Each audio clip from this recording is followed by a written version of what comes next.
Assalamualaikum warahmatullahi wabarakatuh. Waalaikumsalam warahmatullahi wabarakatuh. Oke, di sini masih balik lagi ya bersama kami. Ada saya sendiri Miftah Kustia, ada Mas Reza, Mbak Yesi, sama Mas Fikri. Oke, di sini saya bersama Mas Fikri. Gimana nih Mas kabarnya?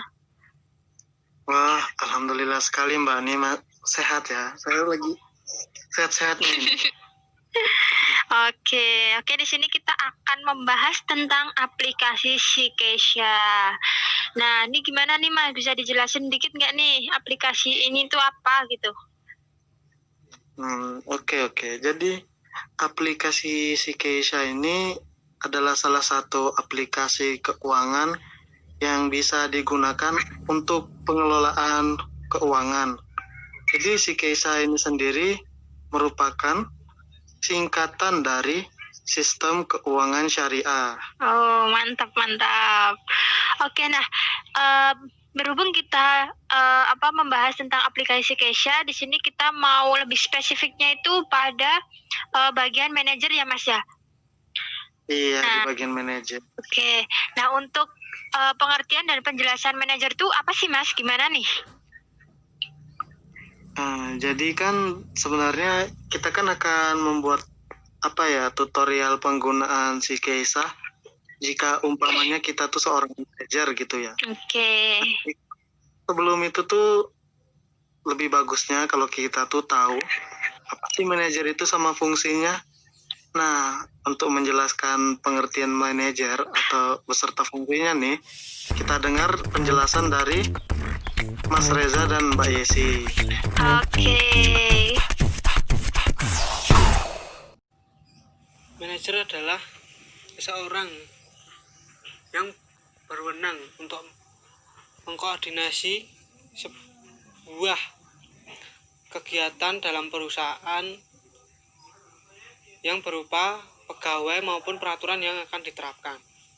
Untuk fungsinya sendiri, manajer berfungsi sebagai dapat sebagai merencanakan, mengkoordinasi, serta mengendalikan seluruh aktivitas organisasi yang di kantor yang meliputi himpunan dana dari anggota maupun calon anggota, serta menyalurkan dana yang merupakan kegiatan utama organisasi tersebut, serta kegiatan-kegiatan yang secara langsung berhubungan dengan aktivitas utama dalam upaya mencapai target.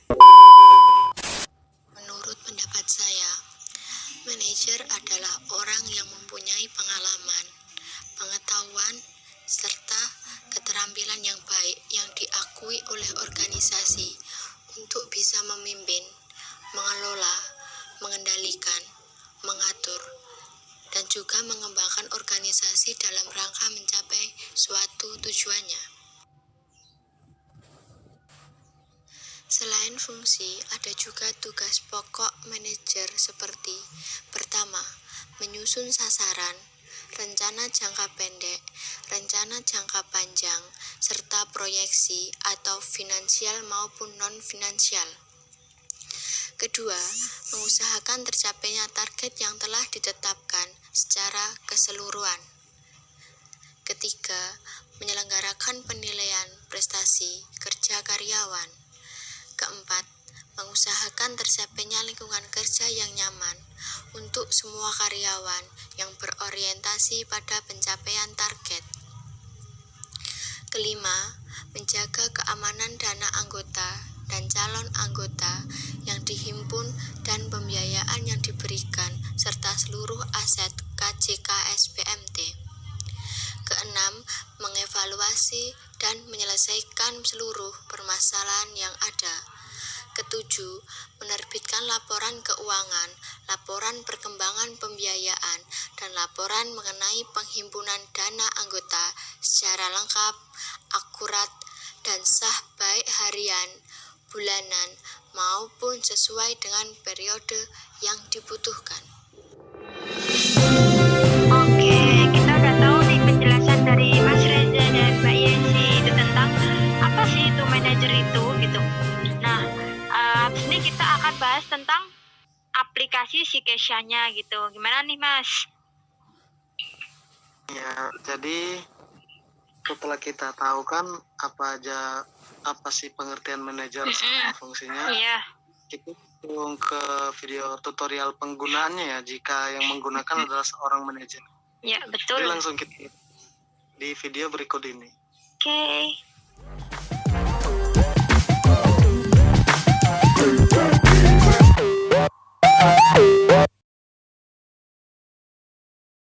Oke, di sini saya akan membahas sedikit tentang aplikasi si Kesia. Di mana dalam aplikasi ini terdapat beberapa menu yang biasanya digunakan untuk beberapa jabatan seperti manajer, CS, teller gitu. Tapi saya akan membahas lebih detailnya pada bagian manajer. Oke, pada manajer itu nanti pada awal hari sebelum transaksi kita harus melakukan opening system di pagi hari gitu. Caranya adalah dengan klik menu manajemen, kemudian pilih menu opening system, maka akan muncul seperti ini. Nah, ini tanggalnya sudah otomatis dan nanti akan kita klik opening, nanti akan muncul dialog seperti ini. Opening system telah berhasil. Lalu kita klik OK. Kemudian yang kedua kita akan melakukan backup data dengan pilih menu backup data, kemudian klik backup. Nah, di sana nanti ada nama file backup, drive penampungan. Nah, nama file backup biasanya sudah terisi secara otomatis. Kemudian drive penampungan itu biasanya adalah lokasi untuk menyimpan file atau data. Kemudian klik backup. Nah, nanti akan muncul message seperti ini. Lalu kita klik OK. Kemudian, jika ingin memeriksa laporan keuangan atau memastikan sistem dalam keadaan yang sama dengan kondisi akhir hari kemarin adalah dengan cara gunakan printout mutasi buku besar dan rekap saldo per produk hari kemarin, kemudian cocokkan dengan yang ada di sistem dengan membuka menu manajer dengan langkah-langkah sebagai berikut. Kita akan menuju ke menu accounting. Oke, kita cari menu accounting. Nah, ini lalu kita klik display. Nah, pada menu display ini ada banyak sekali. Kita klik mutasi perkiraan. Nah, nanti akan muncul tabel seperti ini. Nah, nanti kita klik preview. Di sini fungsinya adalah untuk membandingkan. Oke. Di sini lalu pastikan nilai-nilai yang ada di mutasi buku besar sama dengan nilai-nilai yang ada di printout akhir hari sebelumnya. Nah, kemudian pastikan neraca shuffle dalam keadaan yang balance. Kemudian kita beralih ke akhir hari setelah transaksi selesai. Nah, setelah akhir hari di mana semua transaksi hari tersebut telah diinput, maka tahap selanjutnya adalah tutup hari. Sebelum menutup hari, dilakukan periksa dan pastikan hal-hal berikut seperti neraca shuffle untuk memastikan bahwa kas box teller atau kasir sudah bernilai 0 atau sudah disetorkan ke brankas atau kas besar. Kemudian rincian aktiva untuk memastikan bahwa sistem rekening antar bagian sudah bernilai 0 atau semua transaksi antar bagian sudah diposting. Kemudian rincian pasiva untuk memastikan bahwa total rincian aktiva dan total rincian pasiva sama atau balance. Nah, nilai yang ada di rekapitulasi rekening sama dengan nominal yang ada di rincian aktiva maupun pasiva. Apabila sudah dicek semua, mutasi kas besar dan rekap saldo per produk dicetak sebagai perbandingan untuk transaksi di hari berikutnya. Kemudian kita melakukan backup data. Nah, proses backup data ini berfungsi untuk mengamankan data transaksi pada hari yang bersangkutan supaya aman sewaktu-waktu kita membutuhkannya gitu. Nah, caranya adalah kita klik opening atau backup pada menu utama, kemudian klik backup. Nah, nanti akan muncul seperti ini, tampilan mirip seperti tampilan di awal tadi. Kemudian kita klik OK. Nah, di sini udah closing system ya. Silahkan keluar tutup semua aplikasi dan keluar dari sistem-sistem untuk transaksi pada hari berikutnya gitu. Nah, di sini juga ada sih modul manajemen. Nah, pada manajemen ini adalah fasilitas yang diberikan oleh sistem untuk melakukan pengaturan atau setting pada software. Gitu. Yang pertama, kita bisa melakukan parameter produk pada produk simpanan. Oke, kita klik pada produk simpanan, kemudian nanti kita edit, maka akan muncul tabel seperti ini. Nah, nanti pada nama produk kita bisa gunakan simpanan wadiah gitu, nanti akan muncul seperti ini. Kita bisa tambah, edit, atau save. Kemudian yang kedua ada simpanan deposito. Nah, ini sama seperti yang tadi, kita tinggal rubah saja nama produknya menjadi investasi berjangka, bisa 12 bulan atau 6 bulan atau bahkan 3 bulan. Ini juga bisa ditambah, edit, atau save. Kita bisa ada penambahan, perubahan, atau penghapusan parameter yang ingin dilakukan. Kemudian ada juga produk pembiayaan. Masih sama kayak yang tadi, cuman diganti nama produknya menjadi piutang MRA angsuran. Nah, nanti akan muncul tabel juga seperti ini. Nah, setelah muncul tampilan, nanti kita bisa melakukan perubahan atau penghapusan parameter yang ingin dilakukan. Selanjutnya itu adalah parameter GL. Parameter GL ini terdapat di menu manajemen. Setelah kita mengklik menu manajemen, maka kita akan melihat tabel perkiraan. Lalu kita klik perkiraan tersebut. Nah, nanti akan muncul tabel dan beberapa yang bisa diisi, namanya tuh yang pertama tuh perkiraan 1, perkiraan 2, perkiraan 3, lalu di bawahnya ada tabel. Nah, setelah di sini kita dapat mengganti tabel-tabel tersebut sesuai yang kita inginkan dengan fasilitas-fasilitas dan fitur yang ada di tabel tersebut. Berikutnya itu adalah di tabel marketing. Cara untuk membuka tabel marketing, pertama pencet menu manajemen, lalu akan muncul menu-menu lain yang sudah disediakan. Cari marketing. Setelah ketemu yang marketing, klik aja. Setelah diklik, nanti akan muncul tabel marketing atau kelompok. Nah, di tabel ini sendiri merupakan sarana untuk membentuk parameter yang berhubungan dengan petugas yang menjabat sebagai account office.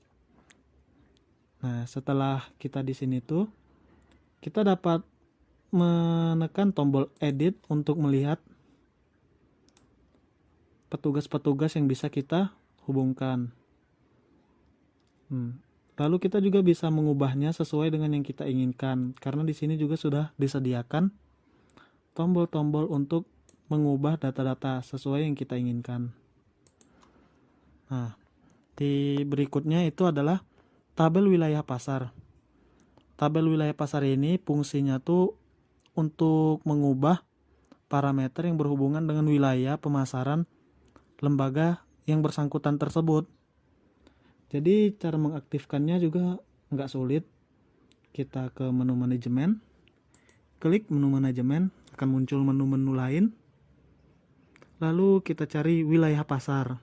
Nah, tepat di bawah marketing ini, klik aja. Nah, akan muncul tabel wilayah pasar, yang mana kita bisa mengisinya, menambahkannya, atau mengedit data yang sudah ada. Nah, kalau ingin melihat tabel yang sudah disediakan, kita klik aja nih edit. Lalu kita lihat di sini ada nama-nama wilayah tempat melakukan pemasarannya. Nah, kita bisa mengubahnya seperti menjadi Solo, Klaten, atau Kartasura, itu bisa diubah dengan menggunakan fitur-fitur di sini. Mungkin bisa kita kasih contoh. Kita akan mengedit ini, Senden. Kita ganti jadi Sukoharjo. Lalu kita simpan. Ada data berhasil dirubah. Kita lihat lagi. Nah, Senden sudah berubah menjadi Sukoharjo di nomor 2. Jadi kurang lebih begitu. Jadi bisa mengganti parameter-parameter ini sesuai yang kita inginkan. Nah, berikutnya itu adalah komponen pembagi atau perhitungan bagi hasil. Sama, di dalam menu manajemen diklik aja, lalu cari tabel pembagi Basil. Lalu klik aja langsung. Nah, akan muncul tabel seperti ini. Lihat. Jadi di dalam tabel ini kita dapat mengubah seperti yang tadi, kita dapat mengubah sesuai dengan keinginan kita dengan fitur-fitur yang sudah disediakan. Kita mau mengganti, menambah atau mengedit yang sudah ada, itu bisa dilakukan di sini.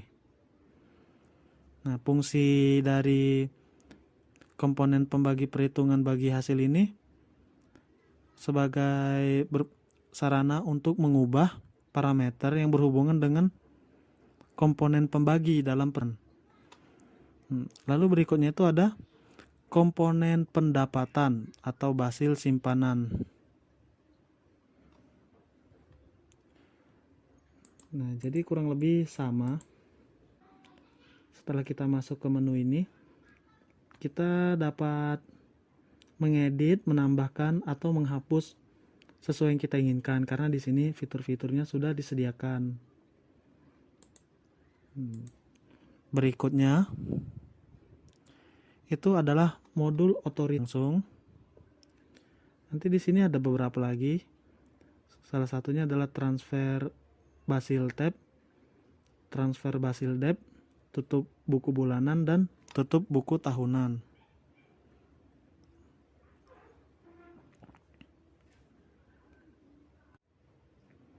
Jadi untuk otorisasi sendiri itu ada beberapa proses ya yang perlu untuk dilakukan otorisasi. Yang pertama itu ada transfer bagi hasil tabungan ke rekening nasabah. Nah, jadi untuk otorisasi transfer ini itu memerlukan validasi dari manajer. Caranya tuh ya tinggal klik aja transfer Basil tabungan. Diklik, lalu authorize. Nah, otorisasi transfer Basil tabungan telah dilakukan. Berarti otorisasi telah dilakukan. Berikutnya ada juga transfer bagi hasil ke dari deposito ya, bukan tabungan. Kalau tadi dari tabungan, sekarang dari deposito. Nah, itu juga bisa dilakukan sama, tinggal klik ini centang di bagian yang ingin kita otorisasi. Itu kita otorisasi langsung. Dan otorisasi transfer bagi hasil deposito telah dilakukan. Oke. Jadi kurang lebih begitu. Jadi kurang lebih itulah langkah-langkah yang telah dilakukan ya, yang biasanya dilakukan oleh manajer dalam menggunakan sistem keuangan aplikasi syariah atau yang lebih gampang disingkat dengan Sikesha. Jadi mungkin itu saja penjelasan langkah-langkah dan cara pemakaian Sikesha jika kita umpamanya menjadi seorang manajer. Jadi jika ada kesalahan mohon dimaafkan. Wassalamualaikum warahmatullahi wabarakatuh.